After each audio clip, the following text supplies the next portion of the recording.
Décryptage par Jamaldine Benchenouf.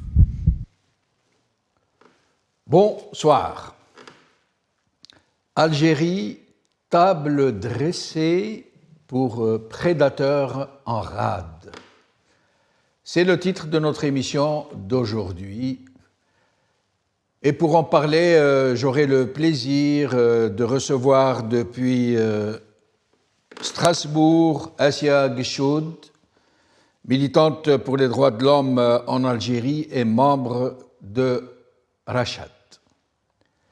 Et nous serons bientôt rejoints par Maître Saleh Dabbouz, avocat, défenseur des droits de l'homme, anciennement président de la Ligue algérienne de défense des droits de l'homme, avant la dissolution de celle-ci par le régime algérien. Il sera avec nous depuis Bruxelles. Sous le joug d'un système qui s'acharne à donner de lui-même l'image d'un État irréprochable, doté d'institutions et de vertus universelles qui n'ont rien à envier, n'est-ce pas, aux systèmes occidentaux les plus démocratiques. L'Algérie est pourtant l'un des systèmes les plus brutaux et les plus totalitaires du monde.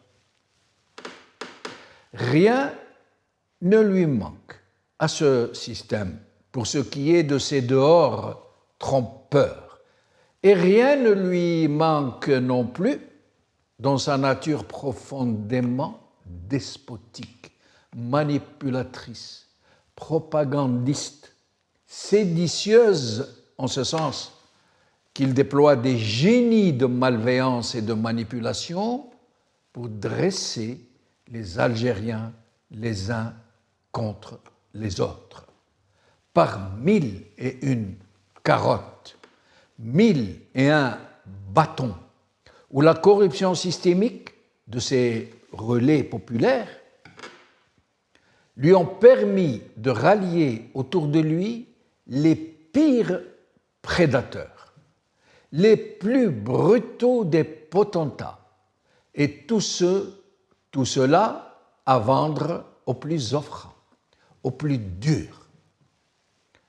Un système qui procède d'une logique très primaire, somme toute, où l'émulation est un double modèle, l'un qui consiste à cimenter autour de lui une cohésion née de la mauvaise conscience généralisée, depuis le faux moujahid jusqu'aux faux élus, le faux magistrat, en passant par le faux grand serviteur de l'État, le faux capitaine d'industrie, le faux imam, le faux politicien, le faux journaliste, le faux intellectuel, et toutes ces fonctions et ces représentations électives nées de la fraude électorale et de la désignation arbitraire, comme ce tiers présidentiel du Sénat, recruté parmi les personnages les plus immoraux du cheptel politique qui rôde autour du pouvoir. L'autre modèle de la persuasion, faute de pouvoir rallier les vraies forces vives de la nation, procède d'une toute autre logique, le bâton de la répression, la prison, la calomnie, la pression professionnelle, voire même familiale, l'interdiction de sortir du territoire national, et tout récemment, on l'aura vu il y a seulement quelques semaines, une nouvelle répression jamais observée jusque-là dans ce pays, l'interdiction de rentrer dans son propre pays, comme cela a été le cas pour 2 citoyens algériens qui n'étaient pas dans les bonnes dispositions, n'est-ce pas, du régime, mais qu'ils ne pouvaient pas jeter en prison parce que cela aurait pu provoquer des réactions à l'international. Alors donc, il les a empêchés de rentrer dans leur propre pays. Même logique à l'international, justement, les pays qui n'entrent pas dans la vision des choses de ce régime mafiocrate et corrupteur sont traités selon le même prisme binaire de l'approche mielleuse ou corruptrice, ou de la stigmatisation, qui est avec nous peut se servir chez nous, mais qui est contre nous n'est pas seulement notre ennemi, mais il doit être celui de tout le peuple. C'est valé.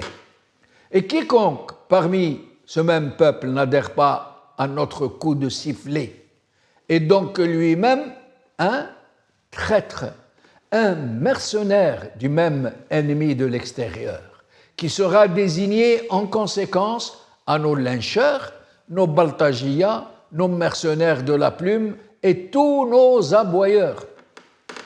Pardonnez du peu.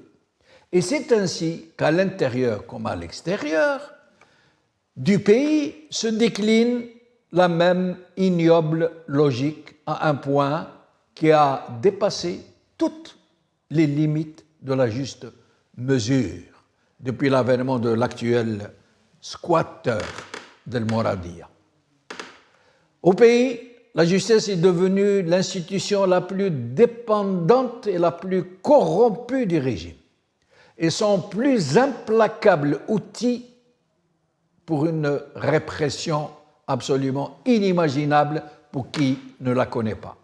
À un point où quiconque ose la plus petite récrimination, voire même le constat le plus évident sur la nature du régime, se retrouve illico presto en prison, parfois pour plusieurs années de détention. Tous les relais sociaux ont été corrompus ou brisés, jusqu'à l'université, jusqu'aux mosquées, jusqu'aux partis politiques et aux syndicats. À l'international, ce n'est guère mieux, au point où le pays tout entier, à toutes ses frontières, est désormais entouré de pays hostiles. Avec ses partenaires occidentaux, la diplomatie est désormais en berne, dans des prises de bec hystériques, sauf bien sûr avec les Américains, et dans une moindre mesure avec les Russes et les Chinois, parce que pas folle la guêpe, qui sait que le Rubicon qu'elle ne doit pas franchir pourrait lui coûter son maintien au pouvoir. والحديث قياس.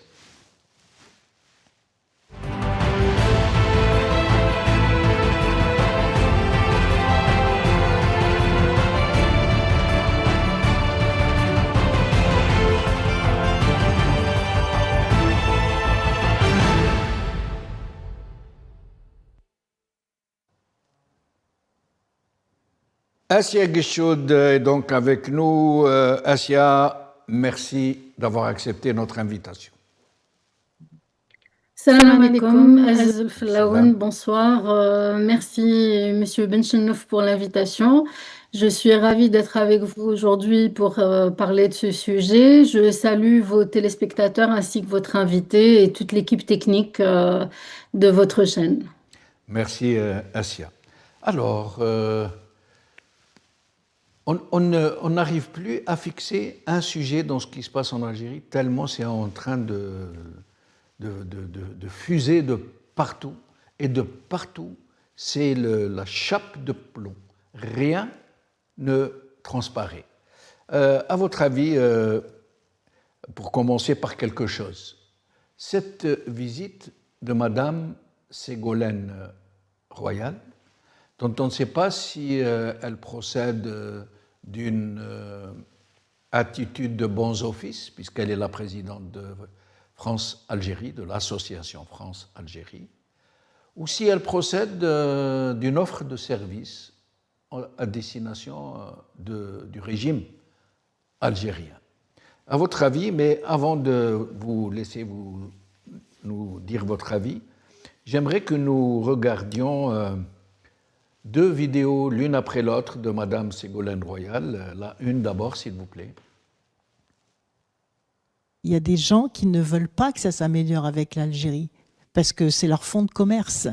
Ils ont besoin, pour capter des voix, pense-t-il, exacerber, se trouver des ennemis, exacerber les tensions, activer l'islamophobie, l'algérophobie, et ça, je ne peux pas l'accepter. On va l'écouter encore dans une autre intervention. Comme je l'ai dit, que c'est à la France de faire les premiers pas dans la restitution des biens culturels, dans la restitution des archives, dans la restitution du dossier sur les essais nucléaires. La France doit faire cela puisque ça appartient à l'Algérie. Donc ce premier geste, il doit être fait en humilité, en sincérité, en simplicité.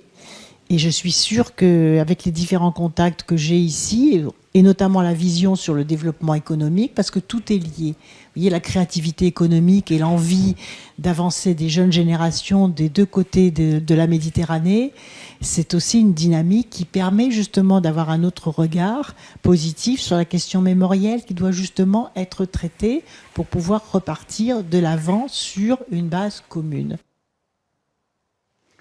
Le plus étonnant, le plus curieux est qu'en France, une certaine droite et toute l'extrême droite lui est tombée dessus, mais alors d'une façon absolument incroyable. C'est comme si elle avait vendu la France à ses pires ennemis. Mais il y a aussi l'autre versant de la réaction, celui des opposants algériens qui, au début, ont vu ça du bon côté des choses, puisque les peuples français et algériens ne demanderaient pas mieux que de se réconcilier, de trouver des voies et moyens pour pouvoir prospérer ensemble. Mais le problème est que l'opposition algérienne aussi est en train de reprocher à Madame Ségolène Royal d'être plutôt dans une sorte de réconciliation entre la France et le régime algérien, différence entre le régime algérien et l'Algérie, et curieusement aussi qu'elle s'est faite un peu trop discrète sur la véritable nature du régime à l'endroit de son opposition, de ses prisonniers politiques, de ses détenus d'opinion, de cette répression vraiment très féroce à l'endroit de quiconque dénonce ce régime médiocrate, mafiocrate.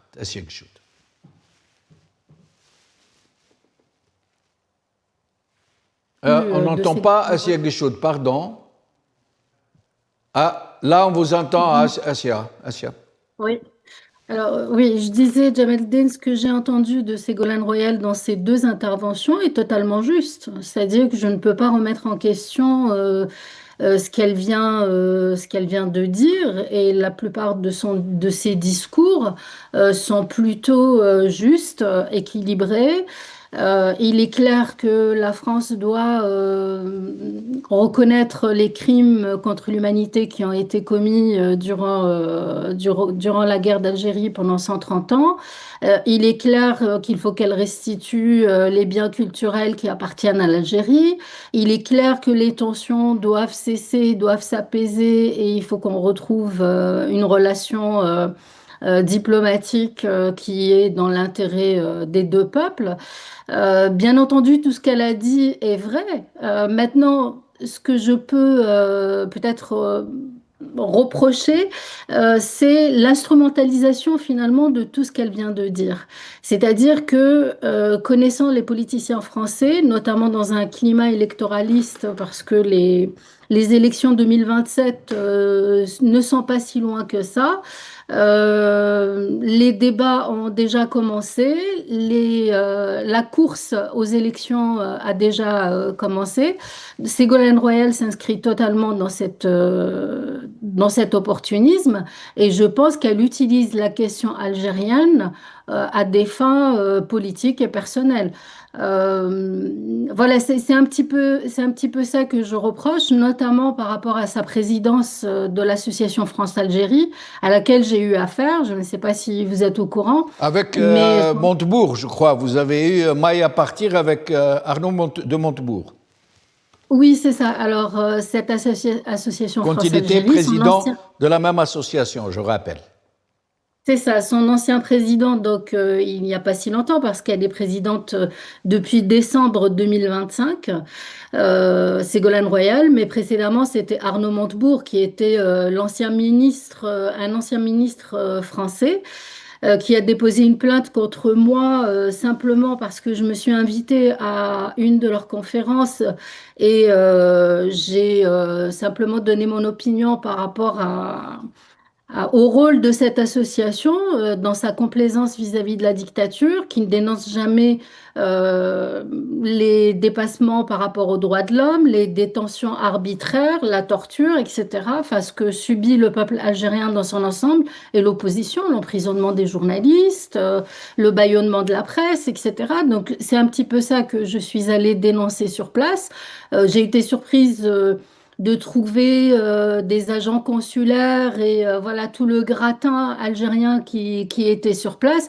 Et bien entendu, cette association qui a été créée en 1963 à l'initiative du général de Gaulle n'a été créée que pour être une annexe finalement du Quai d'Orsay et faire une diplomatie officieuse avec le régime algérien pour défendre des intérêts français en Algérie, tout simplement. Et c'est ce que Ségolène Royal a fait. Bon, on ne peut pas reprocher aux Français de défendre leurs propres intérêts.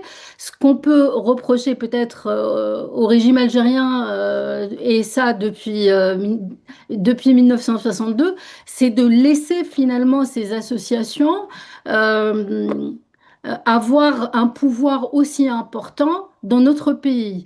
C'est de laisser des antichambres de l'Élysée faire un petit peu ce qu'elles veulent en Algérie. Cette association, à aucun moment, elle n'a été créée pour rassembler les deux peuples comme elle le prétend, pour l'amitié franco-algérienne ou pour permettre à des Algériens de venir investir en France. Non, ça se fait vraiment à sens unique.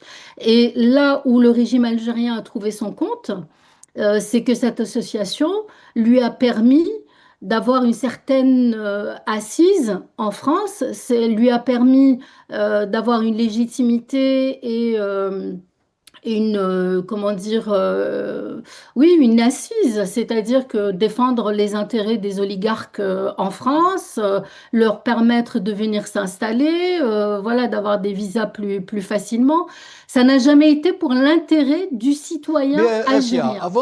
avant d'en arriver à ce côté des choses très malsains dont vous parlez en ce moment, et qui est très intéressant, nous allons y revenir parce que c'est très important, il faut absolument en parler.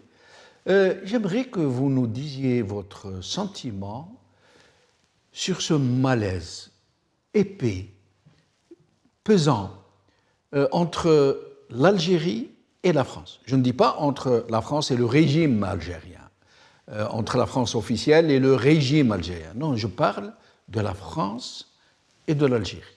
Côté France, une extrême droite et des opportunistes politiques qui ont senti le filon et qui exploitent toute la haine possible et imaginable qui sévit en France contre les Algériens pour des raisons et d'autres, historiques, sociétales, culturelles, et qui chauffent le tambour, le bendir, comme on dit nous, pour se faire élire, parce que ça fait mousser la haine contre l'arabe, comme ils disent, contre le bico, contre le musulman, le musul, l'islamiste. Et d'ailleurs, ils en font tellement qu'ils ont créé un oxymore absolument incroyable. L'islamo-gauchisme. Vous imaginez un peu, c'est comme si on disait un nain géant ou quelque chose dans le genre. Alors, de ce côté des choses, côté français, donc des gens qui se servent de cette haine latente pour faire mousser les partis qui veulent se faire élire sur ces fondements de haine et d'exécration. Côté algérien, un régime qui a trahi son peuple d'une façon absolument indicible. Ça veut dire que je ne pourrais même pas la décrire. Il a trahi son peuple sur tout.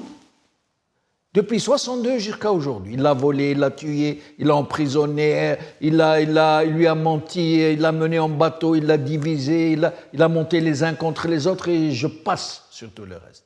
Et qu'est-ce qu'il fait ce régime? Il utilise la mémoire de la guerre de libération. Il utilise la mémoire de la colonisation pour que la tension contre la France, pour que la rancune contre la France, pour que cette souffrance qui n'a jamais été, apaisée, puisse ne jamais s'apaiser, justement. Parce que ce régime trouve dans cette rente mémorielle, dans ce fonds de commerce, quelque chose qui le fait mousser. Comment expliquez-vous cette double dynamique d'exécration de gens qui attisent les haines d'un côté et de l'autre pour que les peuples ne puissent jamais se reconnaître l'un l'autre, pour que les peuples ne puissent jamais entrer dans une phase de vraie réconciliation, de vraie coopération, à plus forte raison, et j'en aurais fini, qu'en France, il y a des millions de franco-algériens qui se sentent aussi algériens qu'ils sont français. Assez quelque chose. Oui, alors, Djamaldine, il y a vraiment un double jeu par rapport à cette histoire. Nous qui vivons en France, en tous les cas, moi qui vis en France depuis énormément d'années, pas mal de décennies, je connais bien la politique française et je sais comment l'extrême droite, à tout moment, elle a utilisé un certain nombre de sujets toujours à des buts électoralistes, notamment la sécurité, l'immigration. Voilà, il y a un certain nombre de sujets comme ça qui reviennent régulièrement et à la veille d'élections présidentielles, ça commence à monter crescendo. Et c'est ce qu'on est en train de voir actuellement.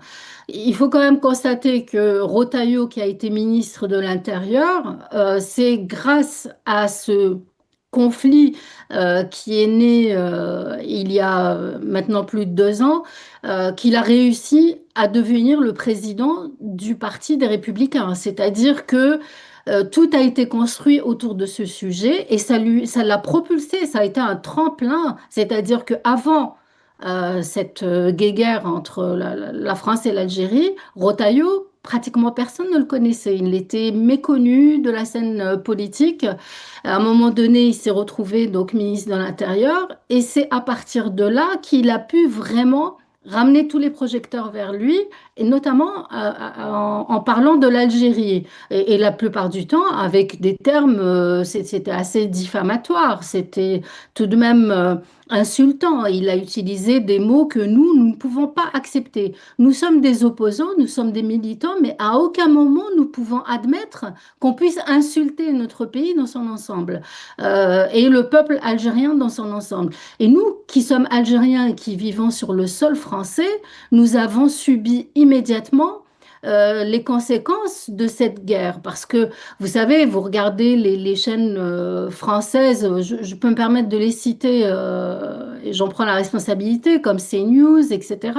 Enfin, LCI ou BFM TV. On va parler des Algériens, utiliser toujours le même vocabulaire, mais finalement sans faire la distinction entre un régime... Je vais me permettre de vous interrompre. Nous allons passer justement une petite entrée en matière, j'allais dire, de CNews, et je vous rends la parole tout de suite après, pour apporter de l'eau à votre moulin. Ségolène Royal, effectivement, fait de la communication, elle fait du militantisme, et là, en l'occurrence, elle ne représente absolument pas l'État français. Elle est présidente de l'association France-Algérie, ça s'arrête là. Maintenant, quand elle dit, effectivement, vous avez raison, donc sur la forme, c'est une chose. Sur le fond, quand elle dit que Tebboune a une volonté de dialogue, dès lors qu'il y a du respect et de la considération. Non, mais pas du tout, le respect et la considération, il est où quand il y a un otage en Algérie, Christophe Glaise, vous l'avez mentionné, sur les OQTF, sur la politique migratoire qui n'est absolument pas respectée par l'Algérie, sur la liberté d'expression répression qui n'existe plus en Algérie, sur la coopération judiciaire qu'on pourrait avoir avec eux. Enfin, je veux dire, le respect, en fait, pardon, mais il n'existe plus depuis très très longtemps. Donc ces propos, oui, sont d'une extrême gravité. Alors je ne sais pas ce qu'elle essaye de faire. Est-ce qu'elle essaye de, voilà, c'est son buzz mensuel. C'est probablement ce qu'elle essaye de faire, mais en tout cas, ça n'a aucun sens. À chaque fois, en plus, on le voit, à chaque fois que la France fait un pas vers l'Algérie, qu'il y a un geste mémoriel de la France envers l'Algérie, de toute façon, ça donne une surenchère victimaire de la part de l'Algérie et on se couche, nous, toujours davantage. Donc c'est vraiment à rebours de tout ce qu'il faudrait faire. Je vous laisse poursuivre, Assia Guichout. Pardonnez-moi de vous avoir interrompu. Oui, non, mais c'est intéressant de voir ce passage, hein. Ça montre justement les réactions, comme vous disiez tout à l'heure, de l'extrême droite, notamment à travers ces news, de cette visite de Ségolène Royal. Ça aurait pu être une visite qui a véritablement un écho positif.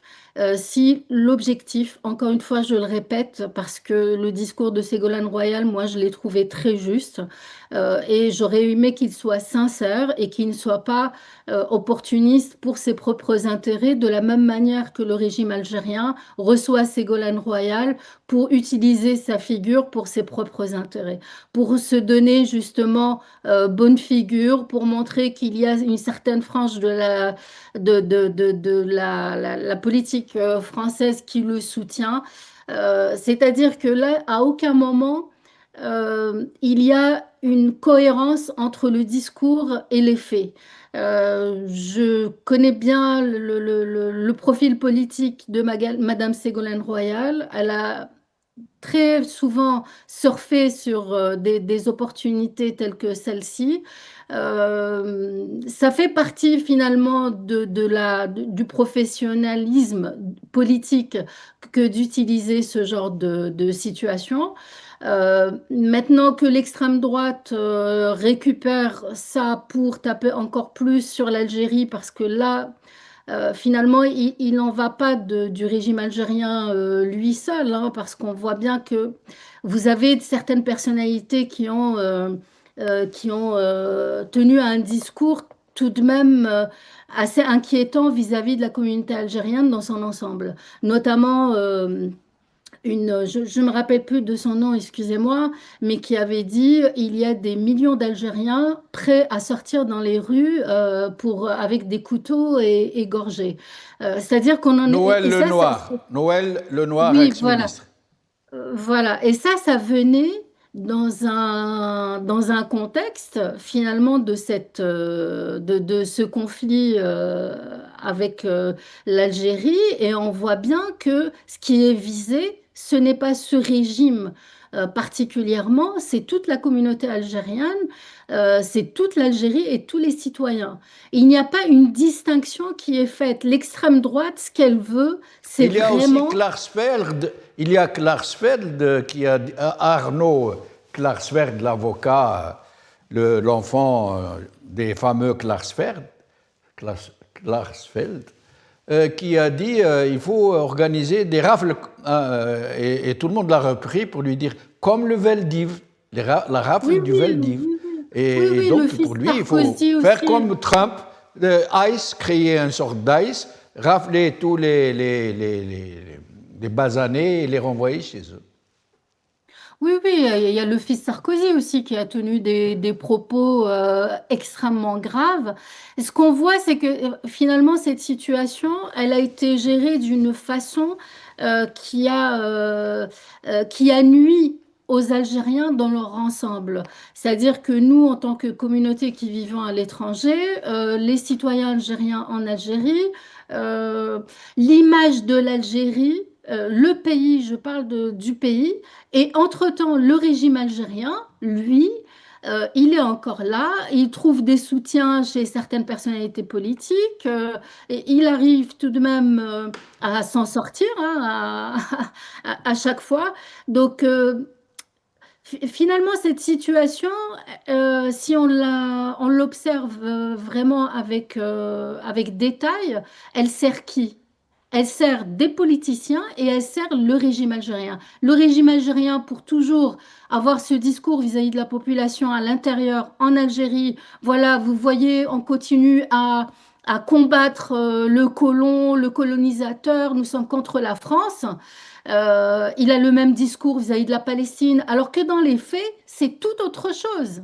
Dans les faits, il ne fait absolument pas ça. Dans les faits, c'est en coulisses, des négociations, des discussions. Avec les Américains, c'est la même chose par rapport à la Palestine, avec les Israéliens, etc. Donc vous voyez, il y a tout de même une contradiction. Et qui paye les pots cassés? C'est toujours le peuple. Et à aucun moment, Ségolène Royal, elle a parlé des droits de l'homme. Et Demain, restez elle va avec aller nous, voir Christophe Assia Guichoun, je Blaise. reviens à vous dans un moment. Maître Oui. Saleh Dabbouz vient de nous rejoindre, comme je l'ai présenté, avocat, défenseur des droits humains, anciennement président de la Ligue algérienne de défense des droits de l'homme avant la dissolution de celle-ci par le régime algérien. Il est avec nous depuis Bruxelles. Maître Saleh Dabbouz, merci d'être avec nous. Merci à vous aussi, Jamel. Bonsoir Bonsoir. à vous, aux téléspectateurs, à vos invités. Assia Guichoun Voilà. est avec nous. Merci. Bonsoir, Madame Assia. Et voilà. Alors, Maître Saleh Dabbouz, un ami, avec un ami avec lequel j'étais en train de discuter tout à l'heure, je lui ai dit je ne comprends pas cette attitude de Ségolène Royal, qui est présidente de l'association France-Algérie, une vieille association, hein, quasiment une sorte d'institution parallèle à la diplomatie française, peut-être aussi algérienne. Je lui ai dit, je ne sais pas si c'est une dynamique de bons offices ou si c'est une offre de service adressée au régime algérien. Il m'a dit, pourquoi non? C'est une association. Elle est dans sa logique. Je lui dis, oui, mais elle n'est pas en train de discuter avec les représentants légaux des Algériens. Le président n'a pas été élu, il a été désigné. Et il est passé par la plus grande fraude électorale depuis l'indépendance. Ceux qui l'ont désigné sont une junte. Les institutions ne sont pas des institutions. Les Algériens savent ce qu'il en est vraiment de cet État algérien qui n'a d'État que le nom. Il m'a dit, qu'est-ce que tu aurais voulu qu'elle dise? Je lui ai dit qu'elle parle un peu des droits de l'homme, qu'elle s'installe dans une posture de morale, sans pour autant faire de la morale, mais de mettre en place des frontières claires qu'elle ne pourrait pas transgresser, parce que c'est trop grave de se mettre au service d'un régime pour essayer de le blanchir. Il m'a dit, ah non, elle ne peut pas, ce serait une ingérence. À votre avis, Maître Saleh Dabbouz, sur cette attitude de Madame Ségolène Royal? Ségolène Royal, elle travaille pour ses intérêts, les intérêts de son parti politique et, à la limite, ce qu'elle pense être les intérêts de son pays. Elle n'est pas là pour défendre des autres intérêts que ces intérêts-là. Et je dirais que c'est de bonne guerre. Les seuls qui peuvent défendre les intérêts réels et authentiques de l'Algérie, ce sont les Algériens. Or, les Algériens n'ont pas les moyens de le faire parce qu'ils sont terrorisés. Les Algériens qui sont en Algérie sont terrorisés et les Algériens qui sont à l'étranger, beaucoup sont assommés par cette possibilité de leur retirer la nationalité en cas où le régime décide qu'ils sont terroristes ou ils travaillent, ils travaillent contre l'intérêt de ce qu'ils appellent l'État, qui n'est que le régime. Donc ça, c'est le diagnostic que je fais, moi. Il ne faut pas, à mon avis, attendre que n'importe quel Algérien, même si c'est n'importe quel étranger, même si c'est Trump qui peut venir travailler dans l'intérêt des Algériens, ça ne se fera jamais. Ce sont seulement les Algériens qui peuvent défendre leur dignité, leurs intérêts, et quand les Algériens arriveront à imposer le respect, c'est en ce moment-là qu'ils seront respectés par rapport aux autres, et c'est en ce moment-là que les autres peuvent respecter les intérêts de l'Algérie parce qu'ils n'auront pas le choix de faire autrement. On ne peut pas attendre que quelqu'un vienne de France ou même des États-Unis ou de n'importe quel n'importe quel autre endroit que pour travailler dans l'intérêt des Algériens, que ce soit sur la question des droits de l'homme, ou alors sur la question de la démocratie ou n'importe quelle autre les question. Algériens ont besoin de voix qui portent à l'international, des associations, des ONG, de grandes personnalités politiques. On ne leur demande pas de défendre les Algériens, mais du moins d'émettre des avis qui mettent une limite à la connivence. Les Algériens aujourd'hui, nous le savons, vous venez de le préciser, ils sont terrorisés par un État, un régime, un système terroriste qui utilise un pouvoir législatif qui est à sa solde, qui utilise un pouvoir judiciaire qui est à sa solde, qui utilise les médias qui sont à sa solde, qui utilise des relais sociaux qui sont innombrables et qui sont partout infiltrés dans toute la société pour terroriser véritablement, pratiquer du terrorisme politique et judiciaire à l'endroit des Algériens qui, même en France, n'osent plus poster un simple commentaire sur Facebook parce qu'une fois arrivés en Algérie, ils sont appréhendés et jetés en prison. Et nous avons besoin de la solidarité de personnalités politiques qui sont entendues au niveau international, d'ONG, d'associations, de partis politiques. Nous en avons besoin. L'Algérien est opprimé, l'Algérien est brisé, l'Algérien est jeté en prison et dans le silence abyssal de tout l'Occident, de tout le monde, de toute la planète. Et c'est pour ça que ça choque un peu que Mme Ségolène Royal puisse entrer dans un tel jeu qui ne peut servir que le régime. Bien sûr que ce jeu ne peut servir que le régime. Moi, je ne justifie pas le comportement de Ségolène Royal, je l'explique. Et j'explique pourquoi. Dans ce monde, si vous n'êtes pas respecté, si vous ne vous faites pas respecter. Personne ne donne rien gratuitement à personne, même le respect.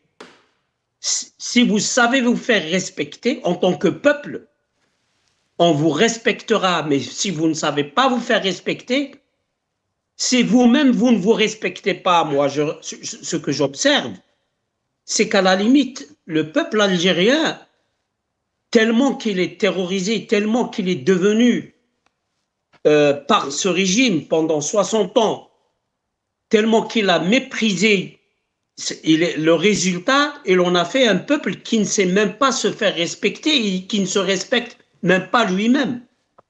Ça, j'essaie d'expliquer, en tout cas, c'est comme ça que moi je vois les choses. Si je me trompe, tant mieux. Et j'espère que je me trompe, mais moi je vois les choses comme ça.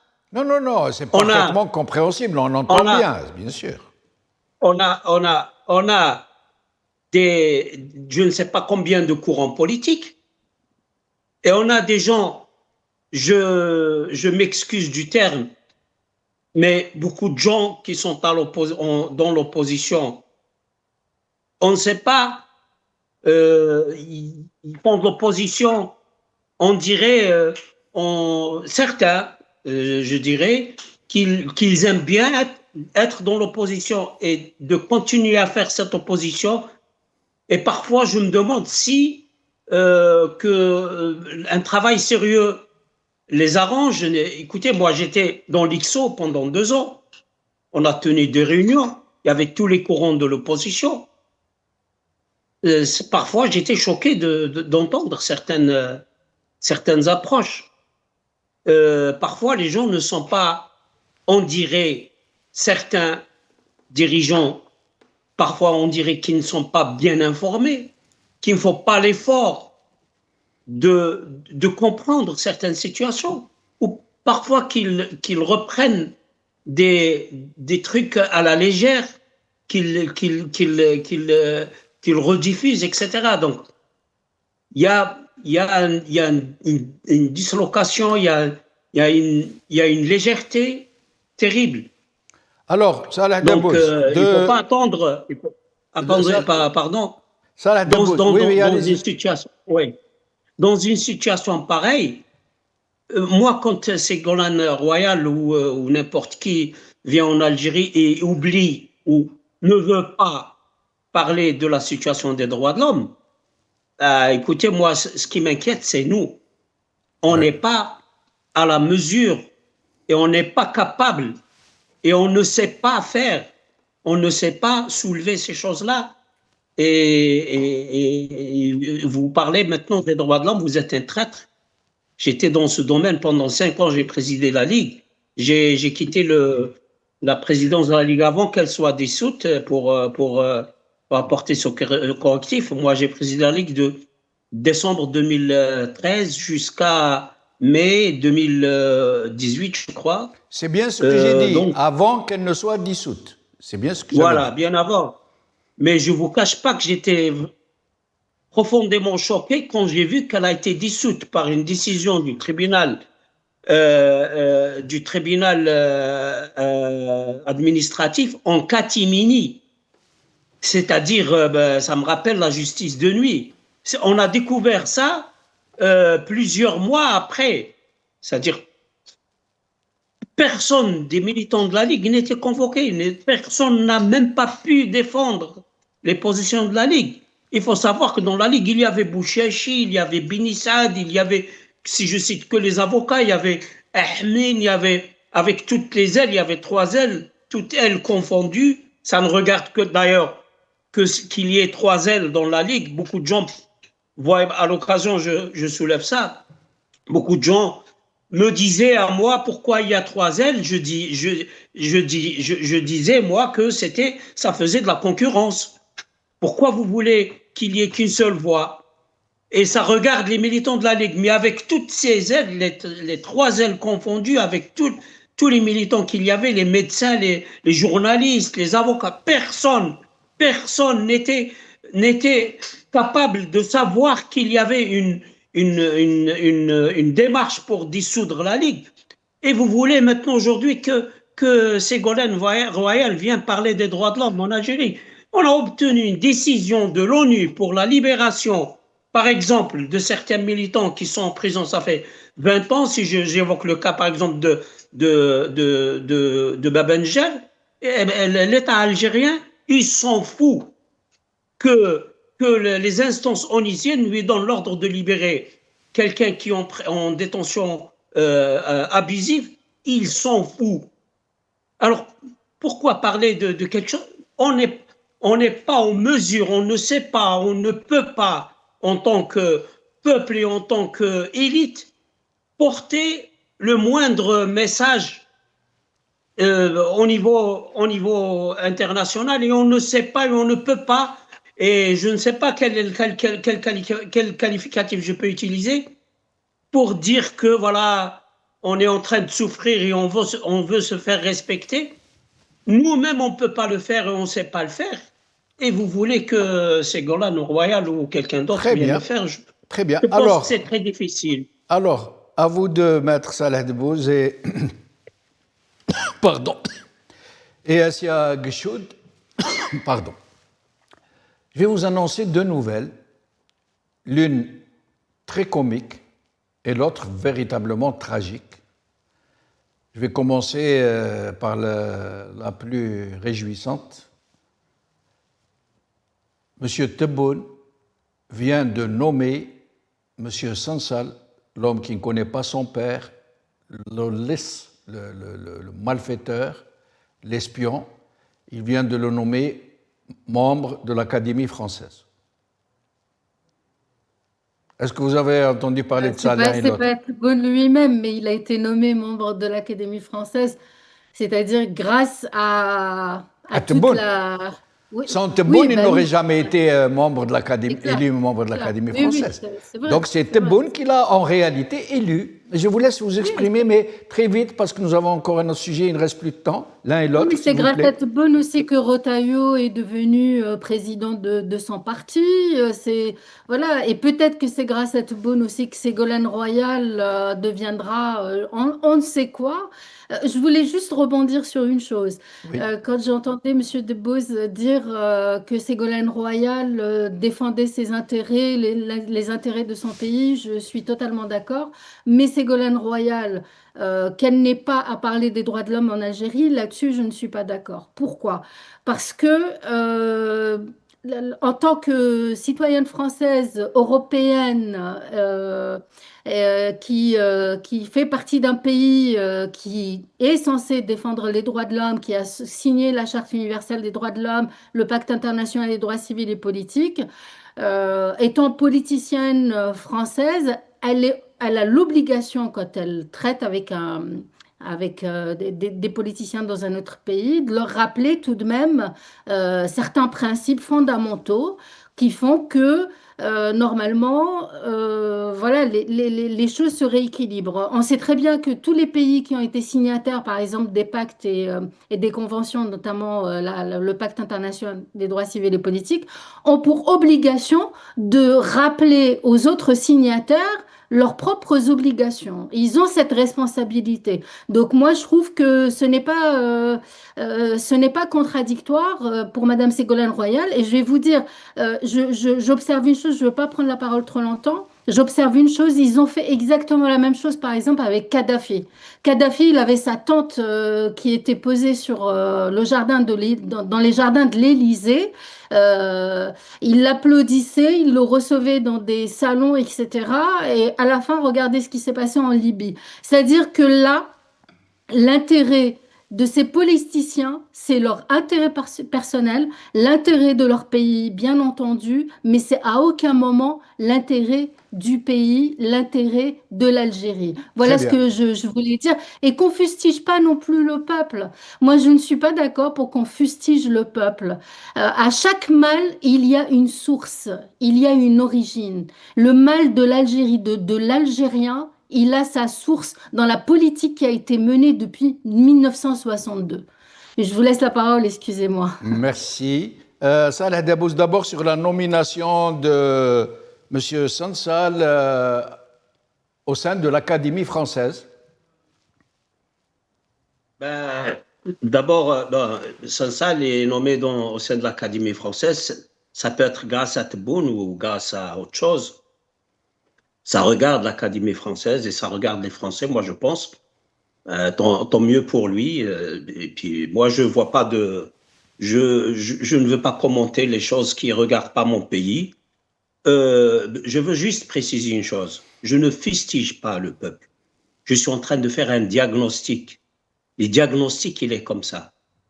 Le peuple, il est ce qu'il est. C'est le résultat, je suis d'accord. Je parle d'un résultat. Je combats des causes qui sont le régime et sa façon de gérer, et je dénonce des résultats qui est l'état où est le peuple désordonné, désorienté, inconscient et tout. Mais ça, c'est un diagnostic que je fais. Je dénonce cette situation, mais c'est pas ça la cause. Ça, c'est une conséquence. Ce que fait Ségolène Royal et ce que doivent faire tous les gens qui ont signé des pactes pour respecter les droits de l'homme, Madame Massia, vous venez de dire, elle est obligée, par quoi? Au niveau international, on n'est jamais obligé s'il n'y a pas une contrainte. Vous le savez très bien. Même les Algériens, on ne dénonce pas.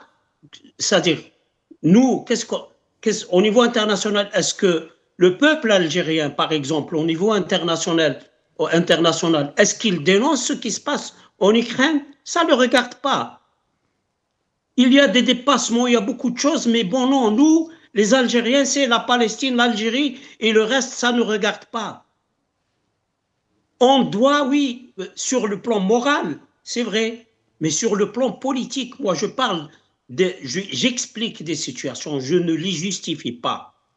Parce que le fait même de mettre dans nos têtes que tel dirigeant peut dénoncer une situation et tel autre dirigeant peut sanctionner le pouvoir algérien, ça nous démobilise. Il faut savoir, il faut se mettre dans la tête qu'un redressement, si redressement doit avoir lieu, un jour, ne peut venir que de nous. Et nous, pour faire ce redressement, il faudrait qu'on réunisse les conditions nécessaires à ce redressement. Alors, Maître Salah Debbouze, nous arrivons à la fin. Je vais vous laisser 1 minute chacun pour le mot de la fin, si vous souhaitez dire quelque chose avant de nous quitter. Commencez par Assia Gchoud. En moins d'1 minute, Assia, s'il vous plaît. Oui.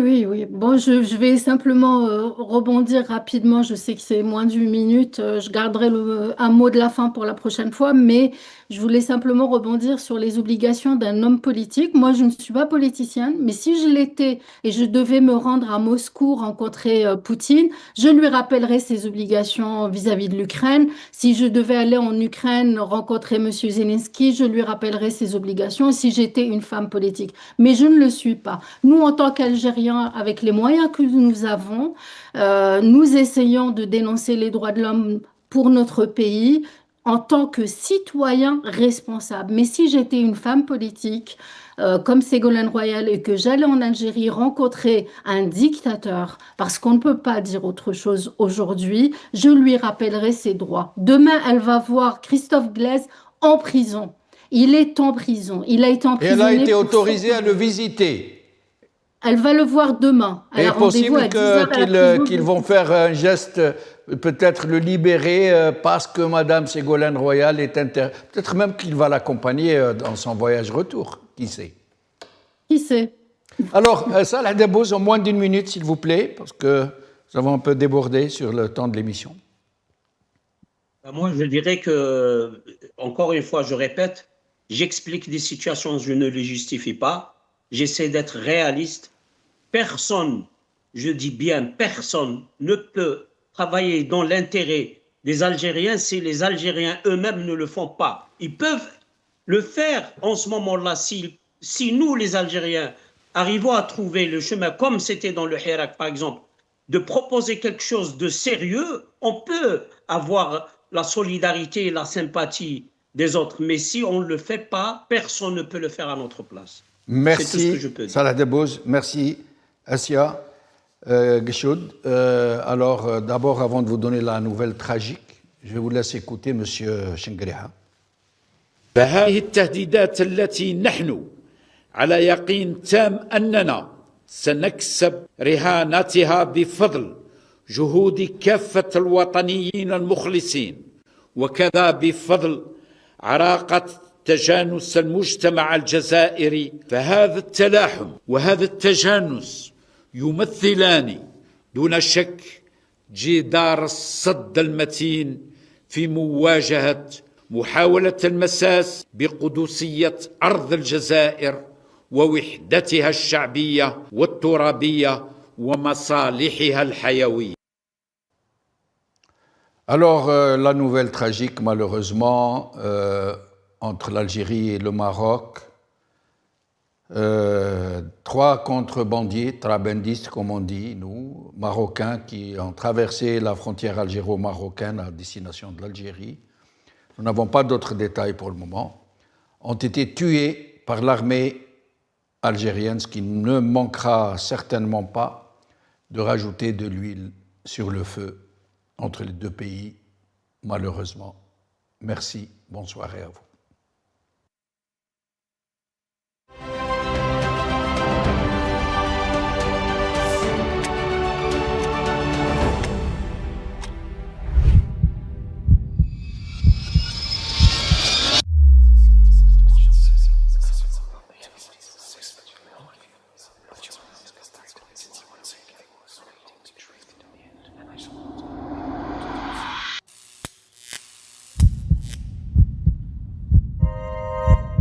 Décryptage par Jamaldine Benchenouf.